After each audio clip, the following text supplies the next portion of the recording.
Salut à tous et bienvenue dans cette nouvelle vidéo. Aujourd'hui, c'est le deuxième épisode des histoires des célébrités. Et pour ce deuxième épisode, laissez-moi vous présenter l'un des plus gros acteurs au monde. Et j'en suis sûr que vous savez de qui je parle. Il est fort probable que vous ayez déjà vu au moins un de ses films. Il s'agit, comme vu sur le titre et la miniature, de Leonardo DiCaprio. Avant de commencer la vidéo, n'hésite pas à t'abonner si le contenu te plaît, n'hésite pas à mettre la cloche de notification pour ne manquer aucune de mes vidéos. Tu peux commenter si t'en as envie, tu peux partager, tu peux poser ton plus gros like, bref, traite la vidéo comme tu veux. Et sur ce, pose-toi confortablement et bon visionnage.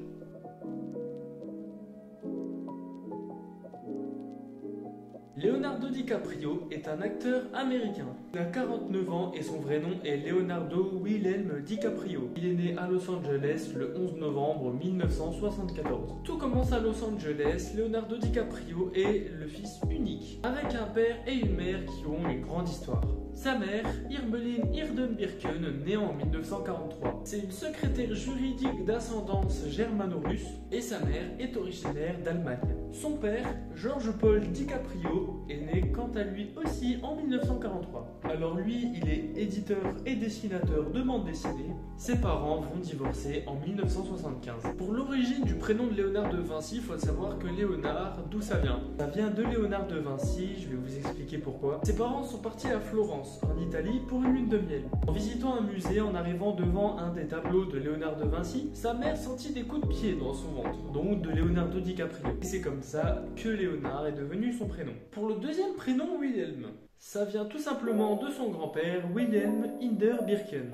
Son père s'est remarié avec une femme du nom de Peggy Ann Sanders. Sans éducation stricte, dès son plus jeune âge, Leonardo DiCaprio, il fait ce qu'il veut. Il prend des cours de comédie dans lesquels il s'épanouit complètement. Et du coup, il commence à en faire sérieusement à partir de 14 ans. Et c'est là où il décide d'en faire son métier.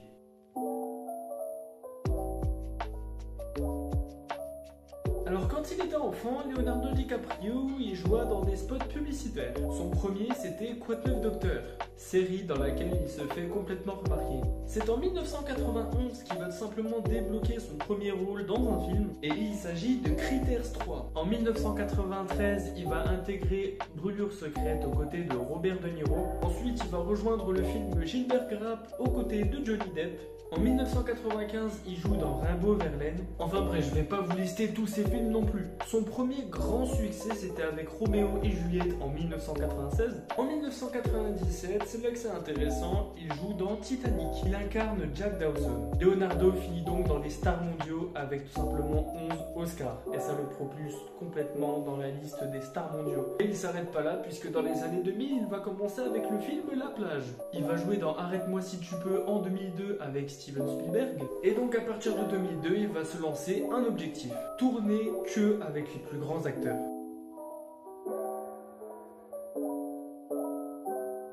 Et c'est ce qu'il va faire en jouant dans 3 films dirigés par Martin Scorsese, donc qui est un très grand directeur de films. Et c'est grâce à lui qu'en 2006, Martin Scorsese va tout simplement avoir un Oscar pour le meilleur réalisateur.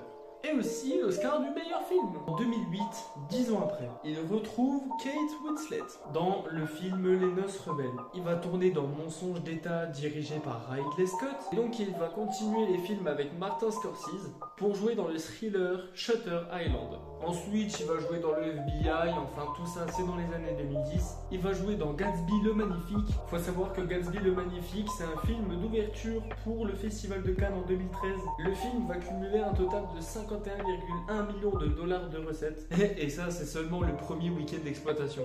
Et en France, il y aura 760 000 spectateurs qui vont regarder ce film. À la fin de l'année 2013, il va sortir Le Loup de Wall Street. Il faut savoir que Le Loup de Wall Street, c'est la 5e réalisation avec Martin Scorsese. Décidément, des films avec lui, il va en faire plein. Je crois que les deux, ils se sont bien trouvés en vrai. Alors évidemment, Leonardo DiCaprio va tout simplement gagner ce qu'on appelle des Golden Globes. justement avec le loup de Wall Street d'ailleurs. Le 18 janvier 2013, Leonardo DiCaprio sera interviewé dans un journal allemand nommé Bild et il dit vouloir faire une très longue pause car il est fatigué. D'ailleurs c'est normal parce que avec la carrière de dingue qu'il était en train de faire, c'est normal qu'il doit prendre du repos. Et dans une interview sur TF1, il précise que ce ne sera pas une fin tout simplement car il est passionné par son métier et il veut encore produire. Juste il faut une pause, c'est tout, c'est normal. En 2015, il va tout simplement reprendre dans le film The Revenant. Du coup, il gagnera l'Oscar du meilleur acteur. Voilà, comme d'habitude. C'est pas pour rien que je le présente dans ma vidéo aujourd'hui, Leonardo DiCaprio. Le 10 janvier 2016, grâce à tout ça, il va gagner un 3e Golden Globe. Le 30 janvier 2016, il va gagner tout simplement le Screen Actor Guild Award. Donc simplement, c'est une récompense donnée comme des Oscars, comme le Golden Globe d'ailleurs. Il va gagner le British Academy Film Award. D'ailleurs, à sa sortie, c'est un succès historique pour The Revenant qui va tout simplement sortir 14,6 millions d'euros. Le 28 février 2016, pour ne pas vous étonner, il va gagner encore un Oscar. Et oui, toujours le même, celui du meilleur acteur.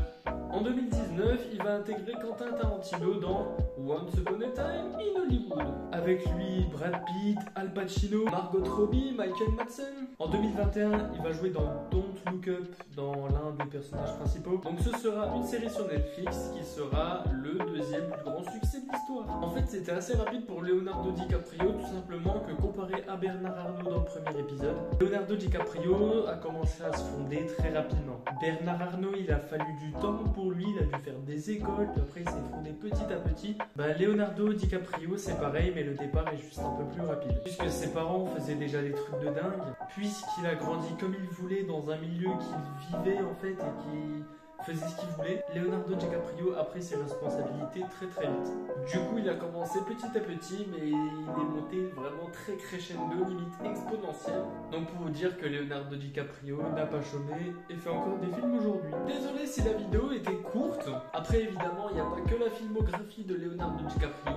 Alors évidemment, il a travaillé pour des fonds suisses, tout ça, mais j'en reparlerai dans une autre vidéo. Là, c'était vraiment basé sur sa carrière professionnelle, un peu sa famille comme Bernard Arnault. Et vous inquiétez pas, je pense qu'il y aura une nouvelle vidéo qui sera prévue pour Leonardo DiCaprio dans sa vie autre que la filmographie, sa vie privée, la nature, tout ça, car il y a encore une panoplie sur Leonardo DiCaprio. C'est vraiment que le principal, ça veut dire sa filmographie, ses débuts et sa carrière professionnelle. Donc voilà, c'est la fin de cette vidéo, j'espère que vous avez apprécié. Les fréquences de vidéos seront plus rapides dès à présent parce que j'ai tout simplement un PC qui va bientôt arriver avec clavier, souris, etc. Donc je pense que pour la conception de vidéos, ce sera un peu plus rapide.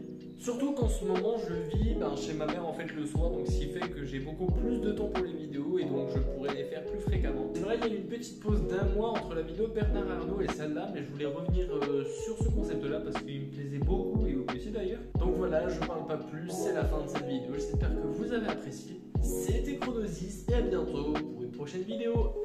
Ciao ciao.